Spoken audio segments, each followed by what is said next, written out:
types of volcanoes. A volcano is an opening in the Earth's surface where molten rock can escape from underneath.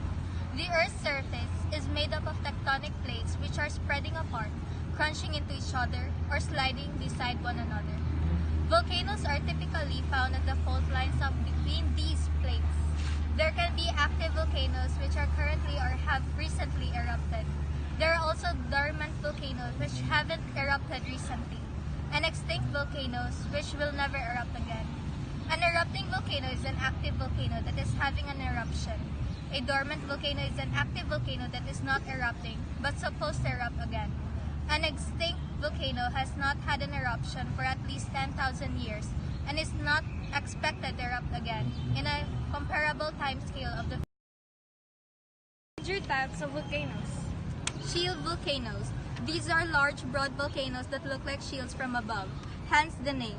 The lava that pours out of shield volcanoes is thin, so it can travel for great distances down the shallow slopes of the volcano. These volcanoes build up slowly over time with hundreds of eruptions, creating many layers. They're not likely to explode catastrophically. Perhaps the best known shield volcanoes are the ones that make up the Hawaiian Islands, especially Mauna Loa and Mauna Kea. Lava domes. Volcanic or lava domes are created by small masses of lava which are too thick to flow very far. Unlike shield volcanoes with slowly viscosity lava, the magma from volcanic domes just pile up over and around the vent.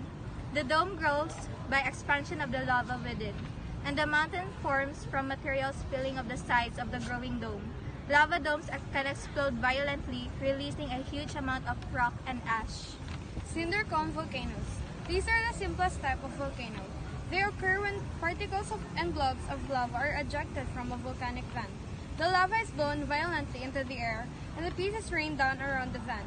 Over time, this builds up a circular or oval-shaped cone with a bowl-shaped crater at the top. Cinder cone volcanoes rarely grow larger than about 1,000 feet above their surroundings. Composite volcanoes. Composite volcanoes or stratovolcanoes make up some of the world's most memorable mountains: Mount Rainier, Mount Fuji, and Mount Cotopaxi, for example. These volcanoes have conduit system inside them that channels magma from deep within the earth to the surface. They can have clusters of vents with lava breaking through walls or issuing from fissures on the sides of the mountain. Energy from volcanoes. The earth is believed to be extremely hot from within. This heat from the Earth's interior is a source of energy called geothermal energy. How energy from volcanoes may be tapped for human use. Humans can actually harness the magma heated in volcanoes and their underground magma chambers to produce geothermal energy. Technically, a geothermal power plant can be built anywhere the plant operators can drill down far enough to reach the desired temperatures. However, near a volcano, even a dormant one, the underground magma flows and chambers greatly shorten the depth required for drilling.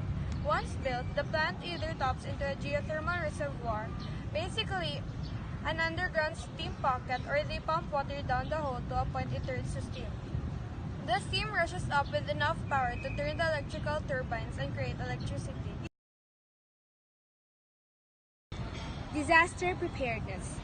Before a volcanic eruption, find out about the volcanic risk in your community.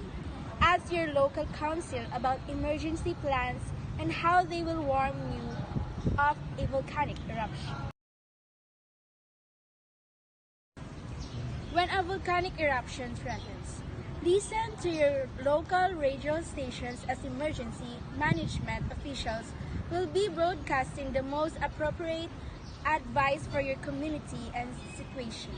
Put your emergency plan into action.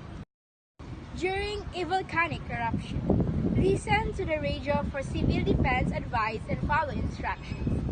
If outside at the time of eruption, seek shelter in a car or a building. If caught in a volcano, wear a dust mask or use a handkerchief or cloth over your nose and mouth. Mining Act of 1995 has been able to help achieve the goals of increasing mining output, attracting foreign direct investment, protecting the environment, and preserving national sovereignty.